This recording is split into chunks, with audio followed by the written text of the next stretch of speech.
নমস্কার সবাইকে, গ্রিন সেন্সে স্বাগত।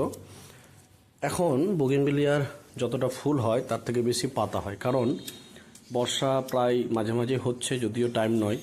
তো এই সময়টাই হচ্ছে আসল সময় যদি আপনি গাছকে শেপ দিতে চান। তো যেমন খুশি আপনি শেপ দেন নিজের পছন্দ মতো, তার ফলে যখন গাছে পাতা ভরে শেপ নিয়ে নেবে, তারপরে গাছে ফুল আসলে দেখতে খুব ভালো লাগবে।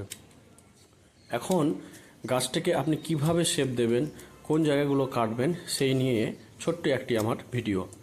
চেষ্টা করবেন গাছটা দূর থেকে একবার দেখে আপনি কিভাবে বা কতটা শেপ দিতে চাইছেন সেইভাবে নিজেকে আন্দাজ করে নিয়ে আপনি টবটাকে বা গাছটাকে একটু দূরে রেখে চোখটা গাছের দিকে সমান বা সমান্তরালভাবে রেখে আপনি কাটতে পারবেন।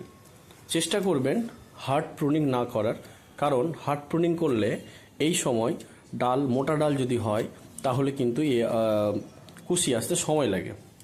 তো আমি এইভাবে গাছগুলোকে শেপ করে নিচ্ছি।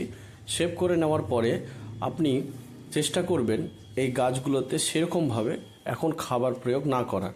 বর্ষাকালে গাছ অলরেডি টবের মাটিতে জল থাকে, আর খাবার বেশি হয়ে গেলে অনেক সময় উল্টো রিয়াকশান হতে পারে। তো এই হলো আমার পূর্ণাঙ্গ একটি শেপ গাছটা। আরেকটা জিনিস দেখা যায় বর্ষাকালে বা যখন বৃষ্টি হয় বেশি বেশি, গাছের কাণ্ডের নিচ পোর্শনটা যেখানে মাটি থাকে সেই জায়গাটা ফাঙ্গাস অ্যাটাক করে।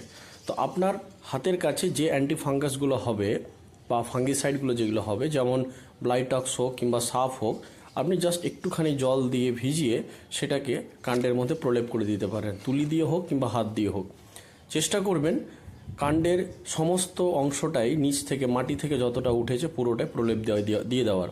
তাহলে ফাঙ্গিসাইড দিয়ে দিলে গাছে ফাঙ্গাস অ্যাটাক করবে না, আপনার গাছ সুস্থ থাকবে, ভালো থাকবে। এই গাছের একটি বড়সড় রোগ হচ্ছে এরকম, নিচে নষ্ট হয়ে যায়, আবার ওপরটা দেখে আপনি কিছু বুঝতে পারবেন না।